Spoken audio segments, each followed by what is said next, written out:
వాగ్బలం ప్రేక్షకులకి నమస్కారం.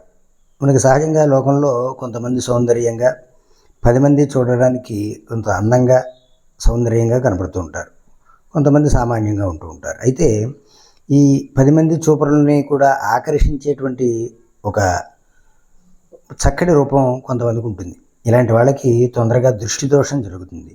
ఈ దృష్టి దోషం తగిలితే తలపోటు విపరీతంగా వస్తుంది, స్థిమితం లేకపోవడం అనేటువంటిది జరుగుతుంది. ఇలాంటి సందర్భాల్లో ఏం చేయాలంటే రేణుకాయై నమః అనేటువంటి మంత్రాన్ని బొటన్ వేలుతోటి మధ్య వేలుతోటి కుంకుమ చేత్తో పుచ్చుకుని, ఎవరికైతే ఈ దృష్టి దోషం తగిలిందో వారి చేత్తో పుచ్చుకుని రేణుకాయై నమః అని 101 సార్లు తక్కువ కాకుండా జపం చేసి అభిమంత్రించి ఆ కుంకాన్ని కనుక నుదుటిని పెట్టుకున్నట్లయితే ఆ దృష్టి దోషం నివృత్తి చేయబడుతుంది, తలపోటు తగ్గుతుంది, స్థిమితం అనేటువంటిది ఏర్పడుతుంది.